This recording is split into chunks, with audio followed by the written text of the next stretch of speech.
we are leaving them unprepared, because if anger happens to us when we are taken by surprise,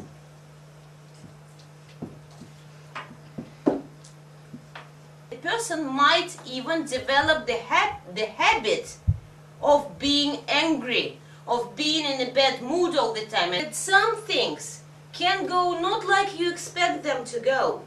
And if you accept that inside, then it will be less surprises for you. And then you would not be angry, you would not become angry, and you can achieve the inner peacefulness. So, Friedrich Nietzsche, you all know the name. Yes, I'm pretty sure you all know the name. But I doubt that you know anything about his real philosophy, yes. Friedrich Nietzsche was a German, and he was talking about Übermensch. I don't know how to explain it in German. The person who is over all other persons. Superman, so. Like Superman, Supreme yes. being. Yes, Supreme Being. And, well, I started to read his book, also Sprachzarathustra. I don't know the name in English. I don't like this philosopher much, but he's so, famous among people because he is blamed to be at the roots of fascism and that sort of things, hatred among people. But I think that some people exaggerate also some of his ideas. But I don't like him not because of that, because his ideas were rather smart, and I agree with some of them. I don't like him because of his attitude towards women. I think that this guy was pathetic. Yes, just because he was not happy with women, that's why he wrote all those things. And on the other hand, I do not like men who have bad attitude towards women. That means that he had a really bad mother. Yeah. Because no son, and all our men are sons, no son can be abroad by his mother with this kind of attitude to women. So when you see the bad-mannered man, you should blame his mother for this bad job, okay? Our boys are marvelous, aren't they? So they have respect to women. That means that they have really good mothers. So, about happiness. He thought that difficulty in life is normal. So he is kind of coaching this warrior inside of you. He was saying that if you want to be happy, you need to suffer. Do you know the word suffer? Yes. Yes. Exactly. So you need to suffer. And when you suffer, and some of you was, I think Diana was right in that. She was like nearly quoting Nietzsche in her reasoning composition, because that's what he said. That which does not kill me makes me stronger. So if there is a difficulty which you can overcome, which you can go through and struggle, that will make you stronger. Okay?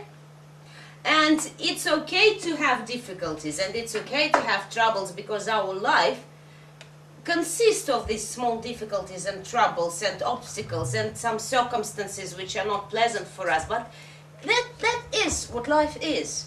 And you have simply to survive and to learn how to survive. And you know why?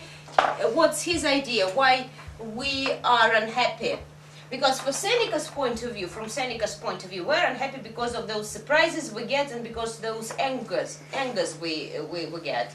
But from Nietzsche's point of view, people, we feel pain. You know, that psychological pain. Have you ever had this feeling inside when you have kind of pain, like your heart is scratched, as if it's like a black hole swirling inside of your chest, like it's emptiness, you know, suddenly, somewhere, you know, in the chest. So this psychological pain, you know, why do we feel?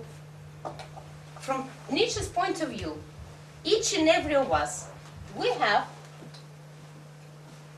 kind of imaginary, ideal picture of ourselves. So this is our ideal model. How we consider ourselves.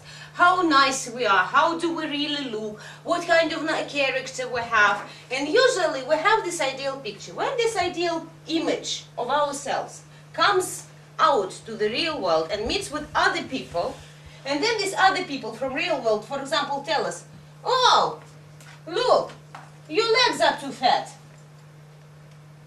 And in our model, our legs are ideal, or somehow we imagine them to be. And that hurts us so badly, because it does not correlate with our ideal picture, that it brings us pain. You understand what I'm saying? So Nietzsche's point of view is for us to balance our ideal portrait with the opinion of the world, or to hang on to the ideal portrait of ourselves and stop caring about the opinion of other people, and not not to care about other opinions. If you're happy with if the idea of this ideal model of yourselves makes you happy, then do not care about others. If you care about others, then correct or remove this ideal model. Because like that you would stay in balance. You understand? Okay. So that's Nietzsche's point of view. The next name, I also think you heard the name, is Arthur Schopenhauer. And his idea of happiness is love. He was saying that for the person to be happy, it's really important to be in love and to find love. Although his explanation of this, of our desire to be in love, is kind of biological, because he was saying, look, nothing in life is more important than love, because nothing less than a survival of our species is at stake. Do you understand this?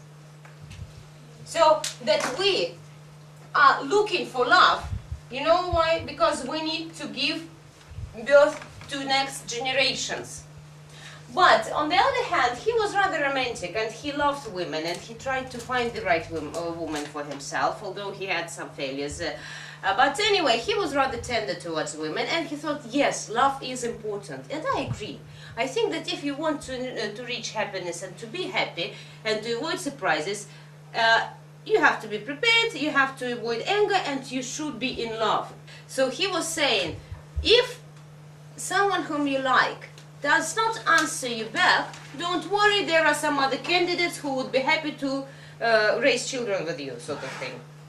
Just imagine that you see some ideal person, not the person whom you're really attracted to, but you're not sure whether this person would answer you back. Because sometimes when we see someone, oh Jesus, how beautiful, how handsome, oh God, what a nice person, what, you know, and you're scared. You're scared to come and to get acquainted, for example. You're scared that the person would answer you back, especially for boys. They're usually scared that the girl would simply send them off, right? So there is one explanation. How can you distinguish whether you might have the chance of being liked back by this person by whom you are attracted to? So, according to biology, if you are attracted to this person, that means that your genes, DNAs, are 6%, at least 6% different than from yours. And if you like, that's you. And if you like this person, that means that there is a possibility that that person would like you back. Because if on some kind of chemical, on some kind of biological level, you are not attracted to this person, because we understand some things not even with our brains or eyes.